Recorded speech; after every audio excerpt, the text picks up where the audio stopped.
Yung mga chong, isang mabilis lang para sa PBA updates. Terra Firma kontra SMB. Ang aga magpatong ng corona. Si George King sa tres nakatira pero pang buhaya ang nilalaro ng Beerman. Si Marshall Lassiter nailabas na lang ng di nakatira. Pero paano mo pipigilan si King kung agresibo tong umiscore? 2-3-4 na pinapakawalan nito. Ang kakontrang dayo nagawa din sa Terra Firma pero itong si Wami ang inaabangan kung puputok ba. Lamang ang serbesa 22-15. 12 puntos ang pauna ni Mang George na sinigundahan ni Don Troliano. Saglit pa lang sa ikalawang kanto pero kinsenas na ang agwat. Si George King di pa nahupa, naka-attack mode pa rin, nagpasabit pa sa ilalim. Pumalo na sa 19 ang lamang ng SMB. Nakakailang corona na ang pinapatong ni Mang George. Hinahanap niya talaga na makatira sa kanyang paborito. Ginawa pang 21 ni Rodman ang diferensya. Ang Terra Firma na-score pa rin naman. Si Geo Chu sa Oblo nakakabingwit pa minsan pero etneb na tong nakabaon. 66-46 SMB. 21 na kay King kontra sa 17 ni Strings. Dinagdagan na yan ni Strings dito sa ikatlong kanto. Nakakuha na rin ang momentum ang Jeep kahit papano pero binasag din agad ni George King ng 1 and 1. Naibaba ng Jeep sa 12 gawa ng shooting ni Wami. Hindi panay pero tumatiming ang 3. Naibaba sa 10,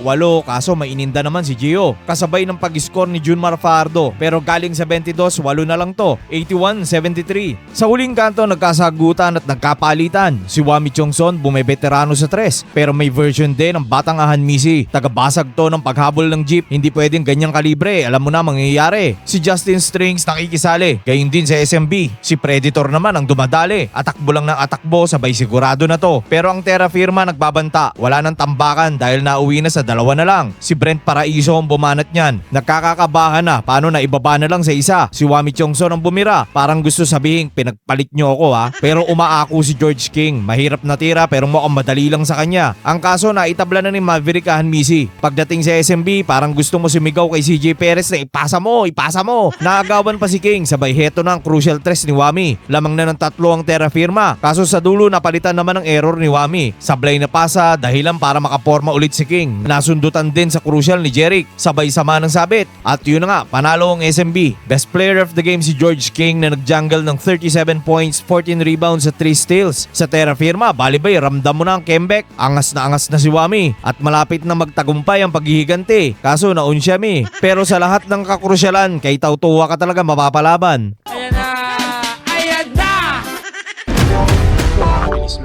Rain or Shine kontra Meralco. Pamilyar na dayo para sa kuryente. Si Mang Antonio. Katapat si Aaron Fuller sa mga nakapula. Imperne sa Wakali, may baon. Bumibitaw to sa 3 ngayon. Wala nang ang GN mamuyak ang pintura. It's time na sa bagong minuto ng mga bagito. At si Quahaw ang sumasalo nito. So far ayos naman dahil 13 puntos na ginagawa. High scoring pareho. 34-32. Sa ikalawang kanto, ganun pa rin Momersas Hester sa Oblo. Pero ang momentum nasa Ross. Si Adrian Nocum nagsunod-sunod. Nababahayan na ni Adrian ang linya sa 3. Sinundan nila ng takbuhan at dayo nila ang nasa unahan. Si Aaron Fuller lalapag na lang nakakakuha pa ng end 1. Kumakalas na ng bahagya ang pintura. Butit nakakasagot-sagot ang kuryente. Si Newsam at Brickman ang dumadali. Ang balik naman ng Ross iba. Si Aaron Fuller masipag bumaba at paghawak ng bola siya na ang bahala. Lamang pa rin ang Rain or Shine. Si Senta 54.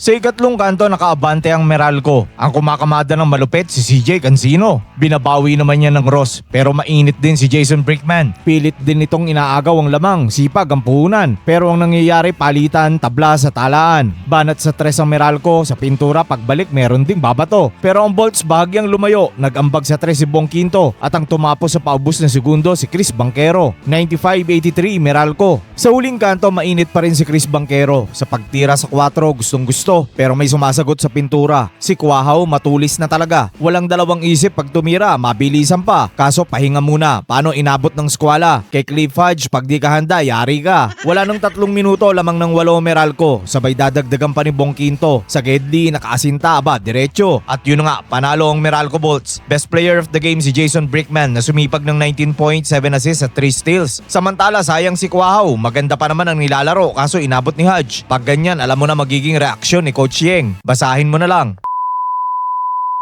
Hanggang dito na lang mga chong. Maraming salamat. Hanggang sa muli.